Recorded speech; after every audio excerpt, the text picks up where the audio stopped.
Спекотна погода, Бориспільська траса та шлях у 18 кілометрів. І все це на протезі. Заради того, аби зібрати кошти для реабілітації воїна Збройних сил України. Не тільки словом, а й ділом. І це про Сергія Храпка. Він ветеран ЗСУ. У 2015-му втратив ліві руку та ногу, боронячи країну на Сході. Зараз активно допомагає військовим. Наприклад, торік із побратимом, йдучи один одному назустріч, на двох подолали 120 кілометрів пішки. Зібрали більше 3 мільйонів гривень на воєнний шпиталь. Цього разу маршрут від Києва до Борисполя. І Сергій збирає гроші, щоб інший військовий, Олександр Наточий, пройшов повний курс реабілітації. Він мій земляк, він киянин, відповідно проживає в Києві, в Голосіївському районі. Я сам звідти і, власне, відвідував його в шпиталі. Олександр зазнав тяжких травм на фронті улітку 2 роки тому. Через проблеми з головним мозком чоловік майже не рухався, не говорив та втратив пам'ять. Чоловік ще в такому, порівняно не в такому стані тяжкому, як він був, але ще великий шлях у нас попереду, довгий. Починає з допомогою реабілітолога робити перші шаги, потрішки ходити, вже із сходів пробували спускатися разом з реабілітологом. Зараз на реабілітацію треба 650 тисяч. Саме стільки планував зібрати Сергій під час свого марафону. Він розпочав його о 12-й годині. Сонце добряче припікало, тож присутні трохи переживали про марафонця. Про всяк випадок його супроводжувала швидка допомога. Та найважливіше, разом пліч-опліч йшла родина військового, заради якого Сергій і організував цю акцію. До нашого героя приєднувалися його побратими та волонтери. Після половини дороги ми запитали у нього, як воно. Як ви себе почуваєте? Ви знаєте, слава Богу, поки що рівно, нічого не заважає. Дуже добре. Енергії ще багато? Поки вистачить. Як мінімум до Борисполя я дотягну. І таки дотягнув. І не просто дійшов, а навіть ще й не проти був так само повернутися до Києва. Також пішки. Проте завадила погода. Почався дощ. Дуже всім дякую за підтримку. Звичайно, збір ще, наскільки я розумію, не завершився. Але наразі зібрано, наскільки мені відомо, десь близько півмільйона вже, так? І на тому, відверто кажучи, я дуже вже вдячний.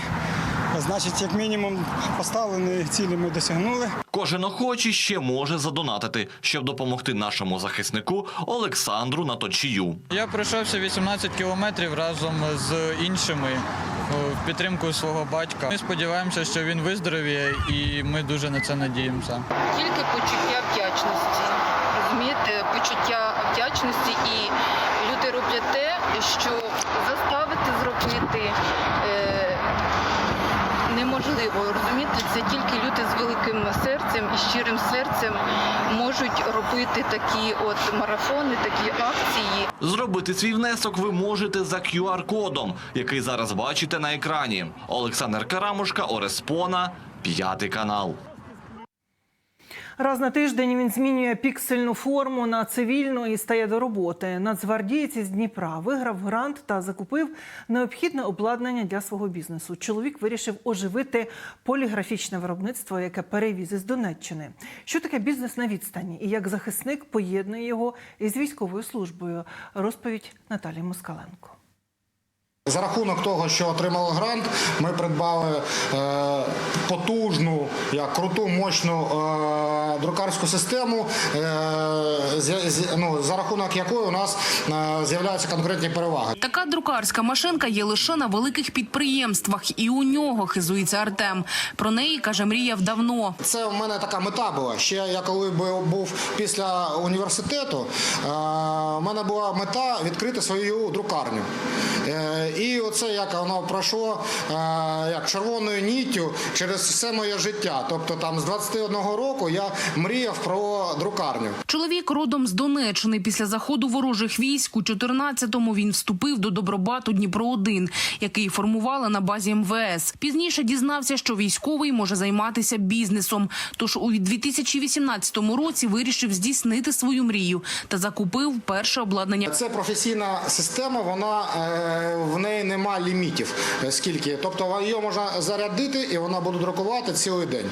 Тобто, якщо от в мене до цього була машина, вона там, були обмеження, тобто вона не розрахована, там всього можна було, там ресурс у неї 500 тисяч екземплярів. Тут ресурс 6 мільйонів екземплярів. Після цього там проводяться ремонти і далі вона працює. Тепер все змінилося. У типографії Артема можуть виконувати великі та складні замовлення. Зокрема, працювати з пластиком. І не просто робити макети, а й друкувати 1,5-метрові банери. Собівартість значно менша, ніж була раніше. Тобто економія та ще й якість вища, каже Артем. За рахунок 4 кольорів ми отримуємо картинку. У 23-му у лісах Креміної на Луганщині чоловіка поранило. Був ризик залишитися без ока. Далі півроку реабілітації. Нарешті боєць відновився та повернувся на службу. Весь той час друкарнею керувала дружина. И мне пришлось взять в управление его бизнес и выполнять функции и менеджера, и на себя всю обязанность взять на себя. Были трудности, да, потому что я никогда не занималась рекламным бизнесом и училась по телефону. Когда он, бывало, что неделями не выходил на связь, мне приходилось учиться самой. Така машина коштує 15 тисяч євро. Майже повністю держава компенсувала її вартість. Артем згадує, як вагався подаватися на грант. Пригадують цей випадок і у міськраді. Він подався на участь у гранті у період дії нашого проєкту «Дніпро and Relocate». Наші учасники отримали практичні навички, отримали знання щодо питань започаткування та ведення власної справи. Це були і маркетингові тематики затронуті, і бухгалтерія. Зараз Артем служить у Дніпрі. Раз на тиждень приходить у звільнення і контролює роботу друкарні. А якщо не вдається, типографією керує Анастасія. Поки що тут працює один друкар. Надалі захисник працюватиме над збільшенням штату та різноманіттям продукції. Наталія Москаленко, Олександр Пронський, Дніпро, 5 канал.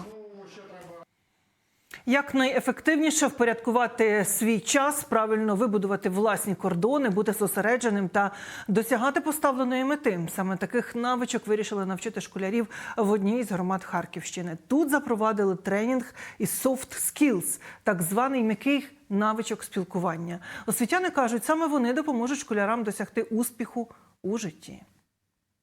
За допомогою Лего 10-класниця Катерина Федоренко вибудовує власні кордони, та за кілька хвилин вони піддаються випробуванню. Не перехожу ж, дивіться, не переступила. Це якби я сюди залізла, тоді б уже це було порушення.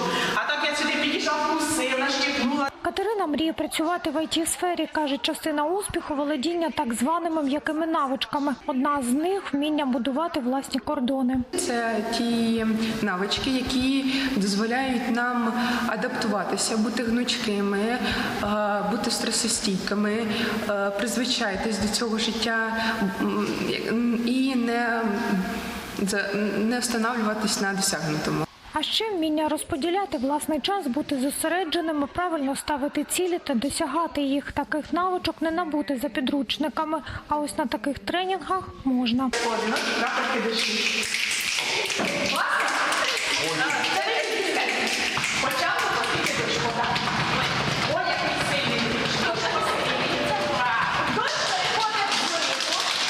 Тренінг з м'яких навичок для підлітків у Краснокутській громаді на Харківщині запровадили кілька місяців тому. Ініціаторами стали місцеві освітяни. Помітили, що в умовах війни з урахуванням дистанційного навчання дітям бракує соціалізації. Діти спілкуються між собою, як друг, подруга, але такої соціалізації, коли вони в полі і щось якусь мають думку висловити, це більше через екран.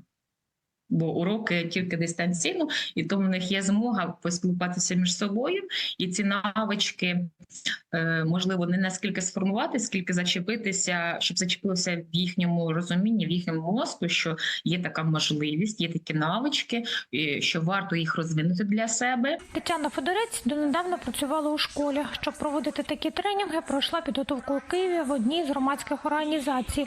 Каже, подібні заняття допомагають школярам і в профорієнтації. орієнтації. Дітки різні, вікові категорії різні, тому готуюся.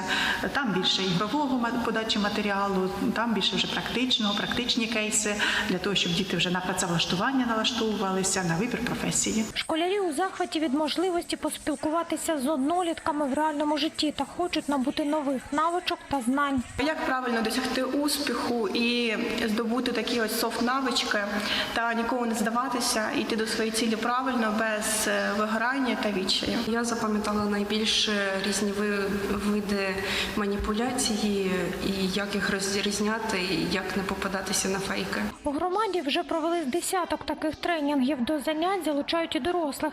Для них курс серйозніший і пов'язаний із побудовою плану розвитку та бізнес-плану. Оксана Чупаренко, Антон Віжас, Харківська область, 5 канал.